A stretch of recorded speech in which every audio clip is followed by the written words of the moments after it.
recap of day one of the 2022 USFL Draft. We have all the picks in. Of course, the big news was the quarterbacks: Shea Patterson, number 1, Jordan Ta'amu, 2, Brian Scott, TSL fame, and Ben Holmes, number 4, Clayton Thorsten, Alex Magoo, Kyle Aletta, and Kyle Slaughter round out your round 1 quarterbacks. However, there was 4 quarterbacks taken.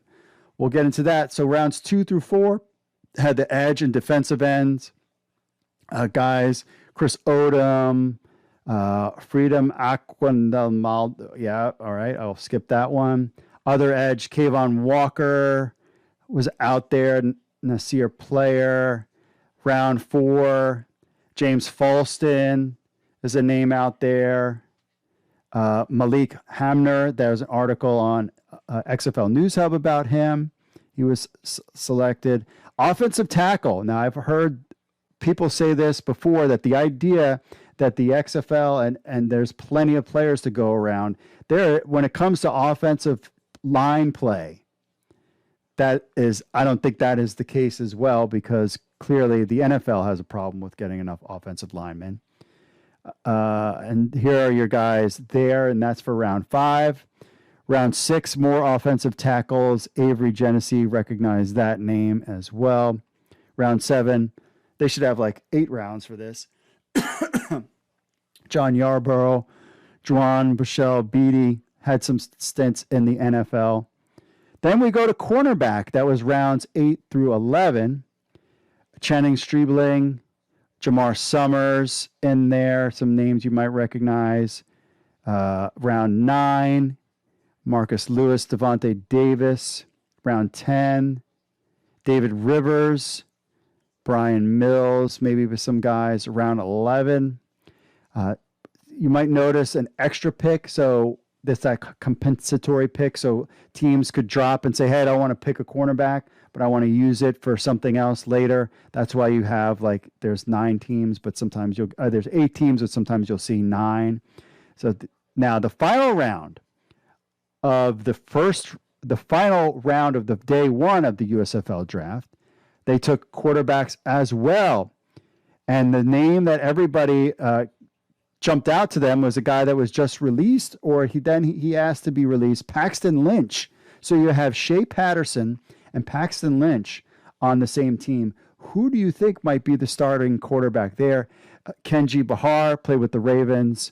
Case Cookus, recognize that name. Some other names, quarterback names. That's the first round of the USFL Draft. The second round, which took place the next day on that Wednesday, had some other names on there. We started off rounds 13 through 17 at wide receiver. Eli Rogers is a name that came out for me. Round 14, Johnny Dixon, JoJo Ward. Round 15, Derek Dillon, Jeff Badette, a name that he played in the NFL. He is out there, a speedster. Round 16, Ray Bolden, Tyler Simmons, some names out there at wide receiver. Round 17, Vinnie Papali. He is the son. He was part of the, he was tried out for the XFL and didn't make it, but he was at the DC Defenders training or combine that I was at. He was there too, and his dad was there, very famous there. But you could see some teams making the pass and not picking a wide receiver there. Then we went to 18 through 19 at safety. Andrew Suro and Arnold Tarpley III. Other safeties around 19. Devon Askew Henry, I recognize that name.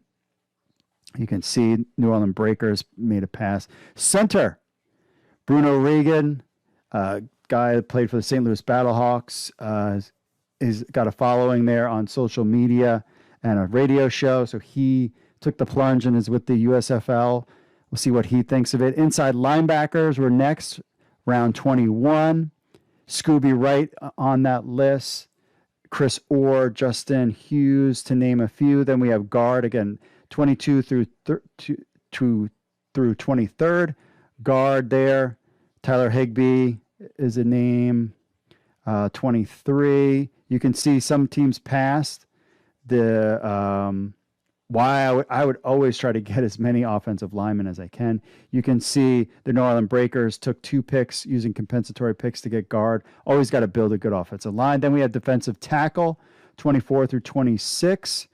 Guys in there, Corey Thomas, Shakir Soto.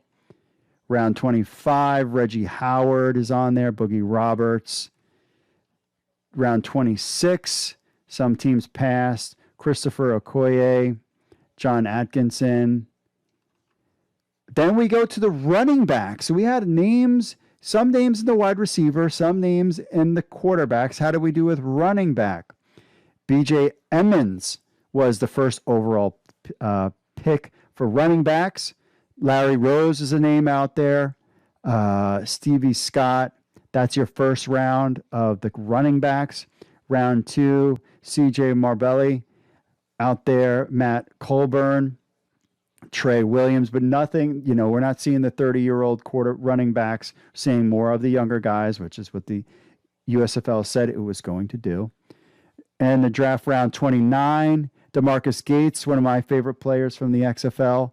He's in there with the Birmingham Stallions. Emmanuel Beal in there is your outside linebackers, round 30. Vontae Diggs, Frank Ginda, Malcolm Howard, some names out there, 31.